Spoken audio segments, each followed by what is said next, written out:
নকল সোনার গয়না বিক্রি করতে এসে হাতে নাতে ধরা পড়ে পোলে বেঁধে গণপিটুনি এক যুবককে। ঘটনা বীরভূমের সাঁইথিয়া পুরসভার 16 নম্বর ওয়ার্ডের রক্ষাকালীতলা পাড়ার ঘটনা। তারপর ওই যুবককে বিদ্যুতের খুঁটিতে বেঁধে মারধর করা হয়। পরে পুলিশ এসে যুবককে উদ্ধার করে নিয়ে যায়। জানা গেছে আটক যুবকের বাড়ি আমোদপুরের দাসপাড়া এলাকায়। এর আগেও ওই এলাকার ওই যুবক নকল সোনার কয়েন বিক্রি করছিল।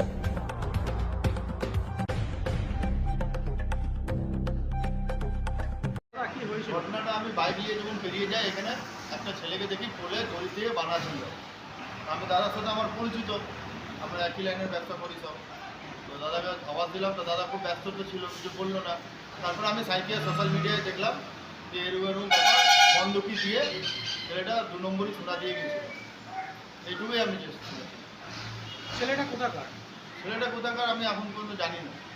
তাকে সাইকেল থানা ওকে ধরে নিয়ে গেল। আপনার নাম? আমার নাম মোহাম্মদ শামসান। দাদা, আপনার দোকানে কাল ঘটনাটি কি ঘটেছিল?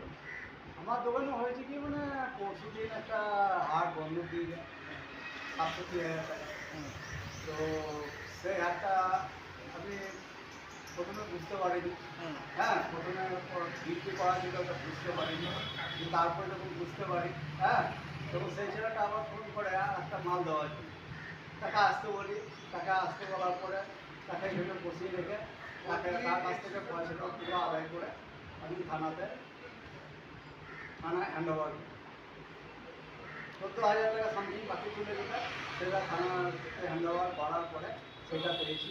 67,000 টাকার মধ্যে 14,000 টাকা বাকি ছিল। থানায় হ্যান্ড ওভার করার পরে ওটা আমি পেয়ে গেছি। আর ওর সঙ্গে আমরা কি ঘটেছিল? ঠিক কি ঘটেছিল? বন্ধকি মাছ, হ্যাঁ, এমনি কিছু ব্যাপার নেই। বন্ধকি মাছ বন্ধ এসেছিল, হট মাল।